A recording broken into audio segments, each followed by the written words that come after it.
दोस्तों, आपकी कामयाबी, आपके घर में सुख शांति, आपका हमेशा हंसते रहना, हमेशा खुश रहना, हमेशा स्वस्थ रहना आपको दुनिया की सारी खुशियां देता है और आपको इस दुनिया का सबसे सुखमय इंसान भी बनाता है।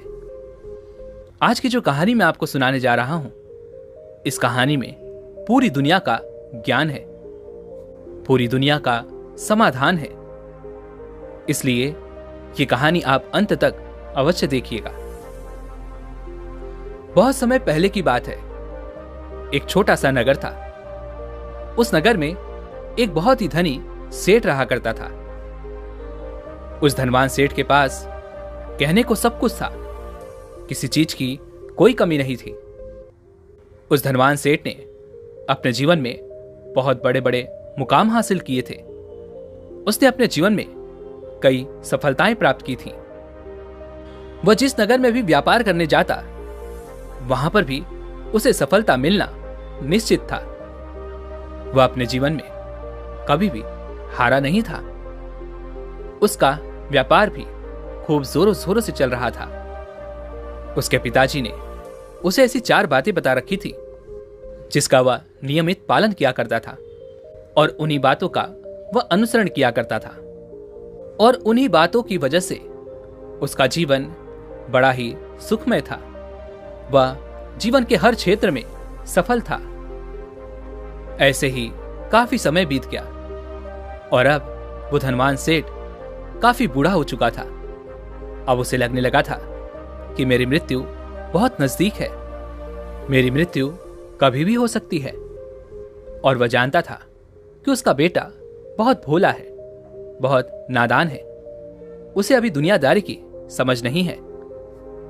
इसलिए उसने अपने बेटे को अपने पास बुलाया और अपने बेटे से कहता है, बेटा, मैंने अपने पिताजी से 4 बातें सीखी थी और उन्हीं बातों को मैंने अपने जीवन में उतारा। उन्हीं के अनुसरण की वजह से आज मैं अपने जीवन में इतना सफल हूं, अपना जीवन सुखमय पूर्वक बिता रहा हूं। उन्हीं बातों की वजह से आज मैं इतना सुखी हूं, संतुष्ट हूं और इतना धनवान हूं। ना ही कभी मुझे कोई बीमारी हुई और ना ही मुझे कभी कोई धन की कमी हुई। और तुम देख ही पा रहे हो कि मैं इस नगर का सर्वश्रेष्ठ धनवान हूं। लेकिन आज मेरे पास जो कुछ भी है, मैं उससे संतुष्ट हूं, मैं खुश हूं। लेकिन मैं चाहता हूं कि तुम मुझसे भी आगे बढ़ो, तुम और नाम कमाओ, तुम और धन कमाओ, लोग तुम्हारे बारे में जाने, तुम्हें पहचाने। क्योंकि हमारा समय कुछ और था और तुम्हारा आने वाला समय कुछ और ही है। उस धनवान सेठ ने अपने बेटे को अपने और करीब बुलाया और उससे कहने लगा, बेटा, आज मैं तुमको दुनिया की ऐसी 4 महत्वपूर्ण बातें बताने जा रहा हूं जो मुझे मेरे पिताजी ने बताई थी और इसी के कारण आज मैं इतना सफल हूं। यदि तुमने इन सभी बातों को अपने जीवन में उतार लिया, इनका नियमित तौर पर पालन किया, इनका अनुसरण किया, तो तुम भी अपने जीवन में अत्यधिक धनवान बन जाओगे, अपने जीवन को अत्यधिक सुखमय तौर पर बिताओगे। इन बातों के अनुसरण से ना तो तुम्हारे घर परिवार में कोई दुख आएगा और ना ही तुम्हारे व्यापार में कभी कोई परेशानी उत्पन्न होगी। इतना कहकर वह धनवान सेठ अपने बेटे को वो 4 बातें बताना शुरू करता है। वह कहता है, बेटा, सबसे पहली बात है कि काम पर छांव में जाना और छांव में आना। दूसरी बात, अपने घर के चारों तरफ चमड़े की बाड़ रखना। तीसरी बात, हमेशा मीठा करके खाना। और चौथी बात, अपनी पत्नी को बांध कर पीटना। इतना कहकर वह धनवान सेठ अब निश्चिंत हो चुका था। वह यह जानता था कि उसका बेटा बहुत भोला है, वह अपने पिता की बात अवश्य मानेगा और इन सभी 4 बातों को वह अपने जीवन में उतारेगा और इनका अनुसरण भी करेगा। देखते देखते कुछ महीने बीत गए और फिर एक दिन वह धनवान सेठ मृत्यु को प्राप्त हो गया। अपने पिता की मृत्यु के बाद उस धनवान सेठ के बेटे ने उन सभी 4 बातों को एक कागज पर लिख लिया ताकि वह उन्हें भूल ना जाए, और उन्हीं बातों को वह अपने जीवन में उतारने लगा। उन 4 बातों का वह अनुसरण करने लगा। सबसे पहली बात जो उसके पिता ने उससे कही थी, छांव में जाना और छांव में आना, तो उसने अपने घर से लेकर अपनी दुकान तक पूरे रास्ते भर एक टेंट लगवा दिया, क्योंकि उसके पास पैसा तो बहुत था और उसे कोई रोकने वाला भी नहीं था। जब भी कोई उसे पूछता कि आखिर तुमने ऐसा क्यों किया, तो वह उसके जवाब में बस इतना ही कहता कि मेरे पिताजी ने मुझसे ऐसा ही करने को कहा है। इसके बाद उसने अपने पिता की अगली बात का अनुसरण किया। उसने अपने घर के चारों तरफ चमड़े की बाड़ खड़ी करवा दी। उसने अपने घर के दोनों तरफ चमड़े की एक दीवार खड़ी करवा दी। यह देखकर आसपास के लोग बहुत क्रोधित हो गए। वे लोग उसे झगड़ा करने पर भी उतर आए। कई लोगों ने तो उससे यह तक कह डाला कि आखिर तुमने ऐसा क्यों किया? चमड़े की बाड़ तुमने क्यों खड़ी करवा दी? चमड़े से बहुत बदबू आती है और इससे हमें तकलीफ होती है। इसे आज ही निकलवा दो। लेकिन कोई उसका कुछ भी ना बिगाड़ सका, क्योंकि उसके पास बहुत पैसा था। इसलिए कोई भी व्यक्ति उसका ज्यादा समय तक विरोध न कर सका। और उसने भी यह मन बना लिया था कि वह अपने पिता की सभी बातों को पूरे दिल से मानेगा। उसके पिता ने उससे तीसरी बात कही थी, मीठा करके खाना, जिस कारण वह अपनी पत्नी से हर रोज खाने में कुछ मीठा ही बनवाता था। कभी सेवइयां, कभी खीर, कभी हलवा, तो कभी मिठाइयां। वह हमेशा यही सब खाता रहता। और उसके पिता ने उससे जो चौथी बात कही थी, अपनी पत्नी को बांध कर पीटना, जिस कारण वह हर रोज अपनी पत्नी को बांध कर पीटा करता था। ऐसे ही कई दिन बीत गए और देखते ही देखते अब उस सेठ के बेटे का जीवन धीरे धीरे बर्बाद होने लगा था, क्योंकि उसने अपने पिता की सभी बातों का गलत मतलब निकाला था और वह उसी के अनुसार उनका पालन कर रहा था। देखते देखते उसका उतना बड़ा व्यापार अब ठप होने लगा था। उसके यहां पर ग्राहकों की संख्या कम होने लगी थी, क्योंकि जब उसका मन करता तब वह दुकान जाया करता और जब उसका मन करता तो वह दुकान से वापस घर लौट आता। उसका अपने पिताजी के उस कारोबार में मन नहीं लगता था, जिस कारण उसके सारे ग्राहक अब उससे नाराज होने लगे थे। उसके सारे ग्राहक अब एक एक करके उस दुकान को छोड़ते चले जा रहे थे। इसी कारण उसका पूरा व्यापार अब ठप हो चुका था। जिस व्यापार को खड़ा करने में उसके पिताजी ने खून पसीना एक कर दिया था, उस व्यापार को उसने कुछ ही महीनों में पूरी तरह से बर्बाद कर दिया था। अब उसका धंधा बहुत कम हो चुका था, जिस कारण वो बहुत परेशान रहता था, बहुत चिंतित रहता था। और जो उसने चमड़े की दीवार खड़ी करवाई थी, उस कारण आसपास में बहुत गंदी बदबू फैल चुकी थी। इसलिए जो भी उसके आसपास रहते थे, उन सभी ने वह घर छोड़कर कहीं और पर अपना बसेरा बसा लिया। चमड़े की बदबू के कारण अब उसके घर में भी कोई नहीं आता था।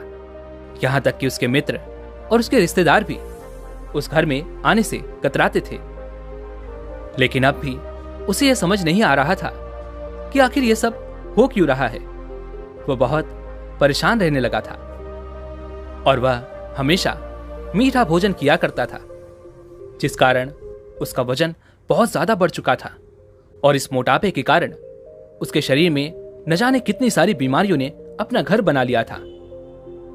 आए दिन अब उसके घर पर वेद आने लगे थे। इन्हीं कारणों से अब उसका पैसा भी इन चीजों में बर्बाद होने लगा था। और अपने पिता की जो चौथी बात उसने मानी थी, वह थी अपनी पत्नी को बांध कर पीटना, जिसकी वजह से उसकी पत्नी उससे नाराज हो गई और वह घर छोड़कर अपने मायके लौट गई।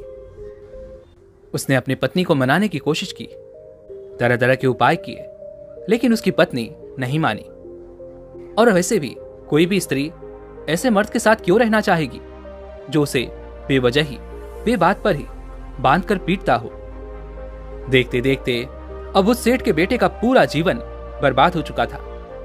ना तो अब उसके पास वो व्यापार बचा था, ना ही धन, ना ही उसकी पत्नी, और ना ही वो रिश्तेदार जो पैसों के लिए उसके आसपास घूमा करते थे।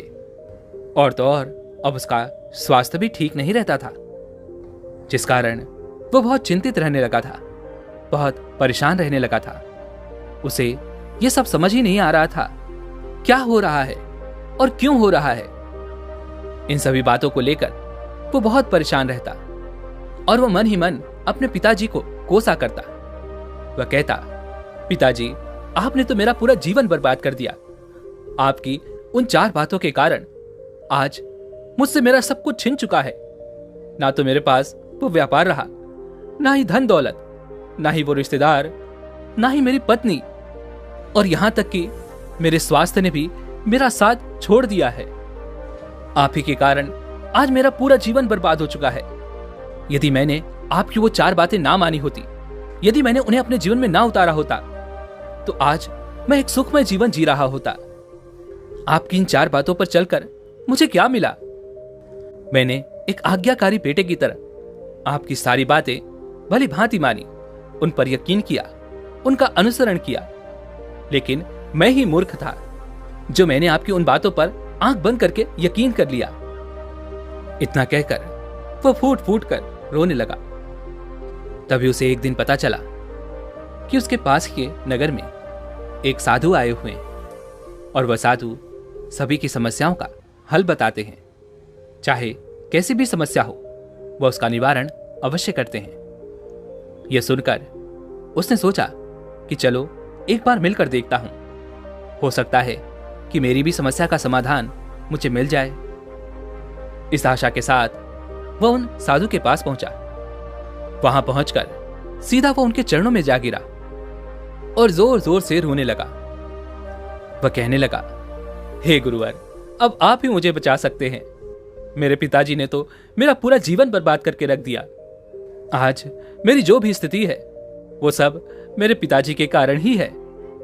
मेरे पिताजी ने मुझे जैसा कहा मैंने वैसा ही किया।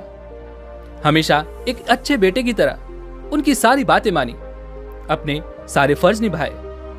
और देखिए मेरे पिताजी ने मेरे साथ क्या किया। मरते मरते भी वो मुझे गलत बात सिखा गए और उसका खामियाजा मुझे आज भुगतना पड़ रहा है, क्योंकि मैंने उनकी सभी बातों को अपने जीवन में उतारा, उनका अनुसरण किया। और देखिए आज मेरे साथ क्या हो गया। मेरा तो पूरा जीवन ही बर्बाद हो गया। मैं अब तक ये नहीं समझ पाया कि मेरे पिताजी ने मेरे साथ ऐसा क्यों किया। क्या मैंने उनके साथ कुछ गलत किया था? इतना कहकर वो उन साधु के सामने और भी जोर जोर से रोने लगा। तभी वो साधु महाराज उस सेठ के बेटे से कहते हैं, बेटा चुप हो जाओ, पहले मुझे अपनी सारी बात तो बताओ। आखिर तुम्हारे साथ क्या हुआ है? तुम इस तरह से क्यों रो रहे हो? तुम्हारी इस परेशानी का क्या कारण है? उन साधु के इतना कहने पर उस सेठ के बेटे ने वह पर्ची उन साधु के हाथ में रख दी, जो उसने अपने पिता की मृत्यु के बाद लिख रखी थी, जिसमें उसने अपने पिता की वह 4 बातें लिखी थी। उन साधु ने वो पर्ची ली और उसे पढ़ने लगे, और उन्होंने जैसे ही वह पढ़ा, वह जोर जोर से हंसने लगे।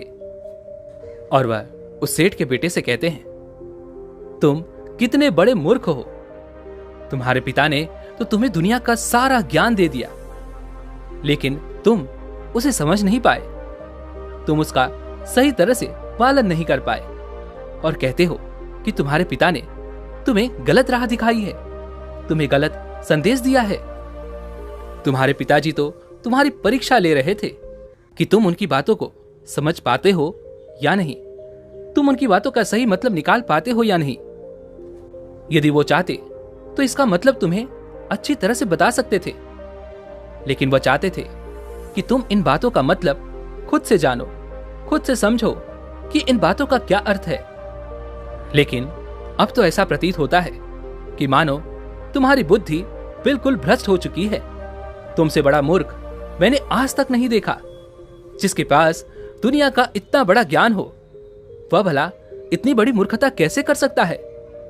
तुम्हारे पास कोई ज्ञान नहीं है, तुमने कोई भी ज्ञान अर्जित ही नहीं किया। यदि तुम इन बातों का सही मतलब समझ चुके होते तो तुम भी अपने जीवन में अपने पिता की तरह ही सफल होते, खुश होते और तुम्हारा जीवन सुखमय तरह से बीत रहा होता। लेकिन तुम इतने बड़े मूर्ख हो कि तुमने अपने पिता की बातों का गलत मतलब निकाल लिया। उन बातों के मतलब के बारे में तुमने सोचा तक नहीं। उन्होंने जैसा कहा तुमने वैसा करना शुरू कर दिया। यदि तुम्हें उन बातों का अर्थ नहीं पता चल रहा था तो तुम किसी ज्ञानी से मिल सकते थे, तुम उससे उस बातों का मतलब निकाल लेते। लेकिन जैसा तुमने अपने पिता की इन बातों को समझा है, इसका मतलब वैसा नहीं है। इस पर वो सेठ का बेटा कहता है, हे गुरुवर, आप क्या कहना चाहते हैं? क्या मैं अपने पिता की बातों को सही नहीं समझ रहा? और वैसे भी इसमें समझने लायक है क्या?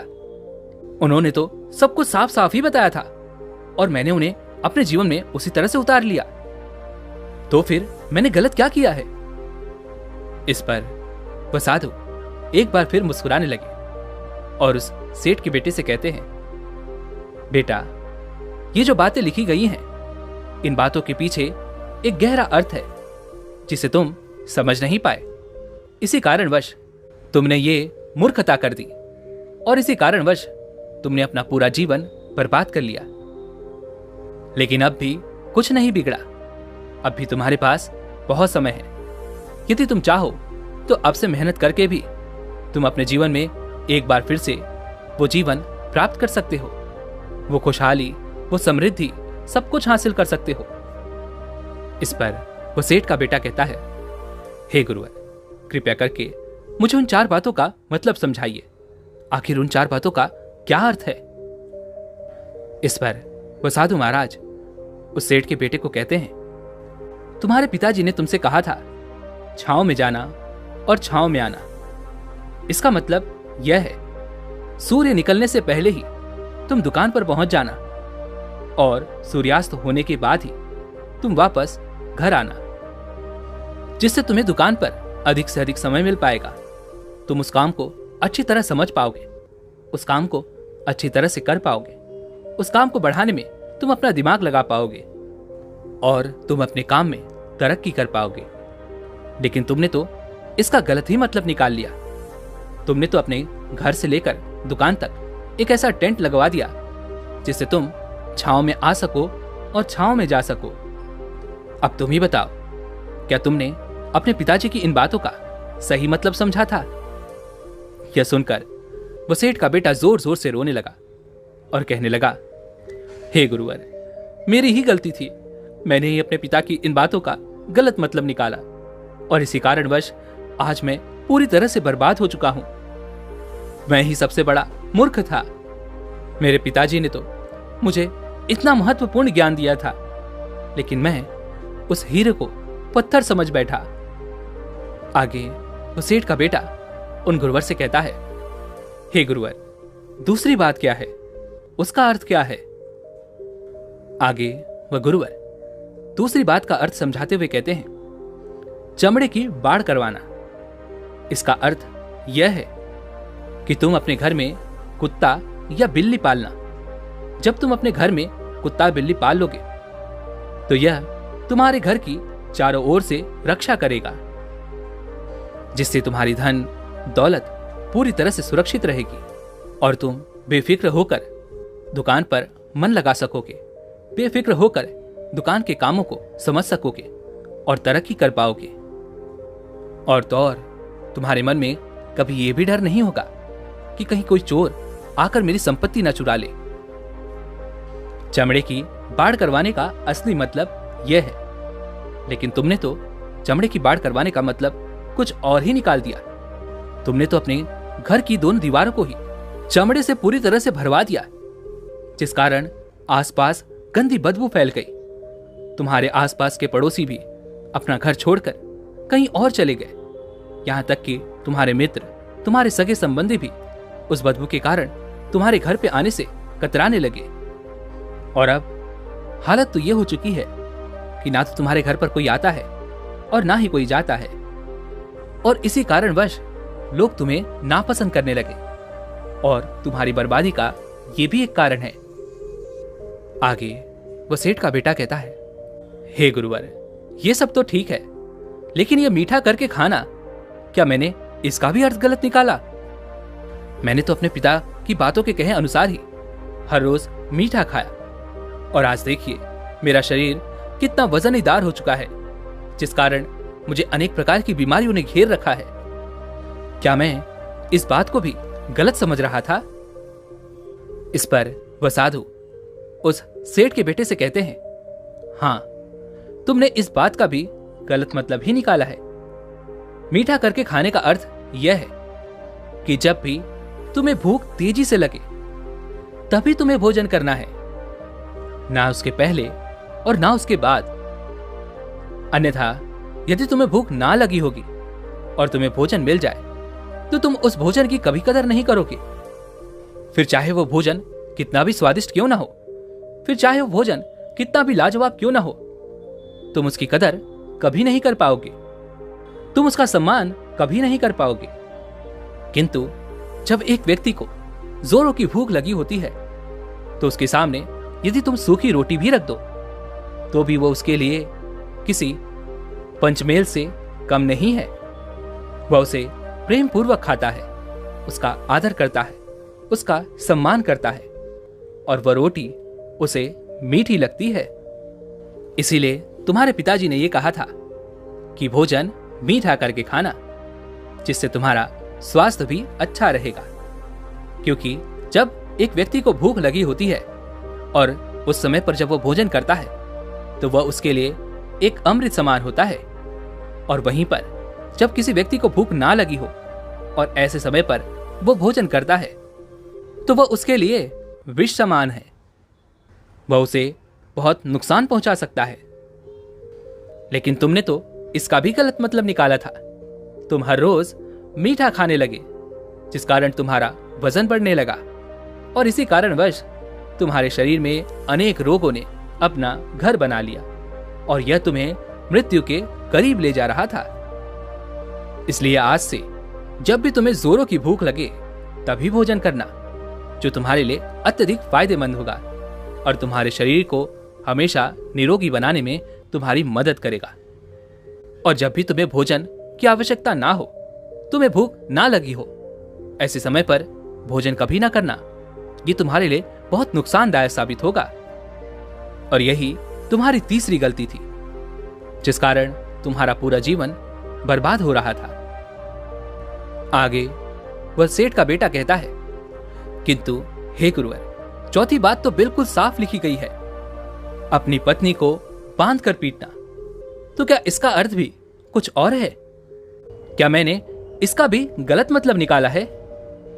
इस पर वह साधु कहते हैं, हां बेटा, अपनी पत्नी को बांधकर पीटने का अर्थ यह नहीं है कि तुम रोज उसे बांधकर पीटो, बल्कि इसका अर्थ तो यह है कि जब भी तुम दोनों के बीच में कोई आपसी मतभेद हो जाए, कुछ नोकझोंक हो जाए, तो तुम अपनी पत्नी पर हाथ मत उठाना।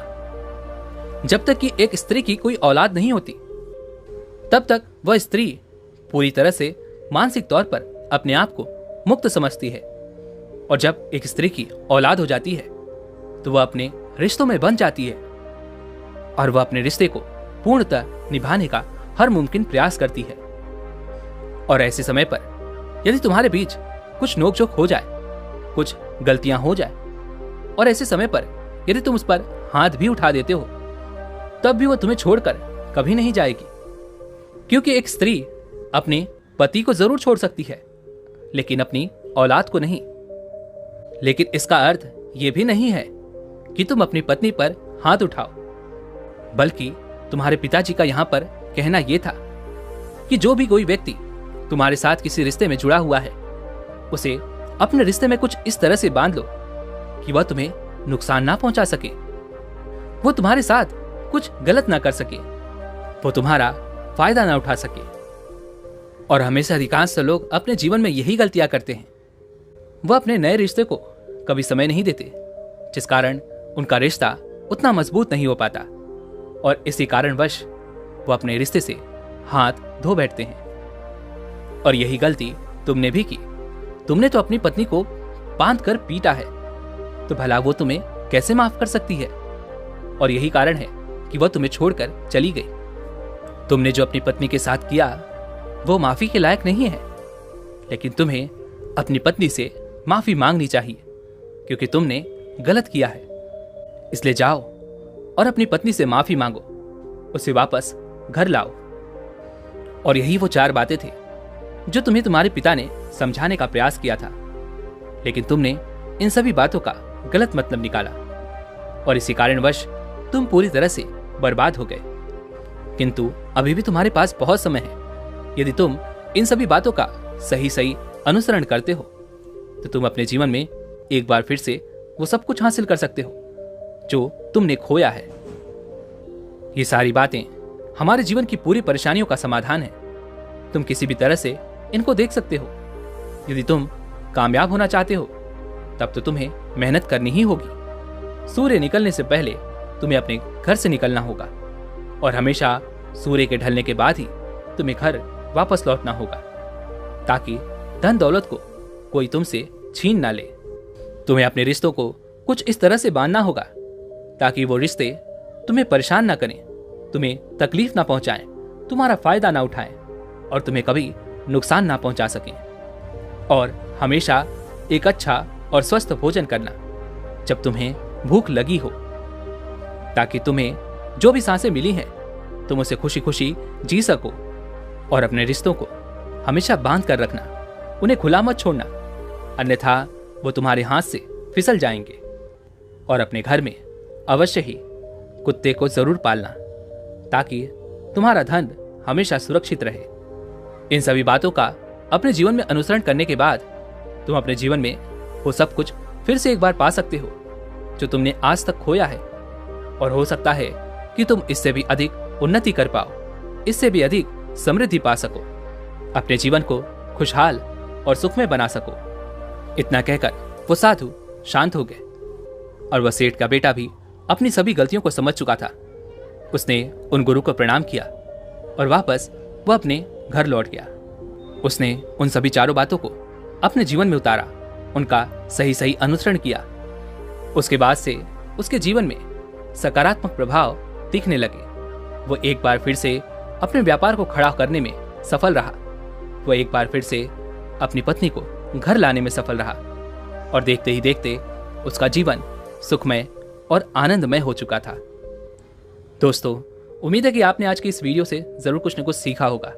तो इस वीडियो को लाइक और अपने दोस्तों के साथ शेयर करना ना भूलें और हमें ऐसे ही सपोर्ट करने के लिए चैनल को सब्सक्राइब और घंटी बटन को जरूर दबा दें। तो चलिए मिलते हैं ऐसे एक और वीडियो में, तब तक के लिए अपना ख्याल रखें। धन्यवाद।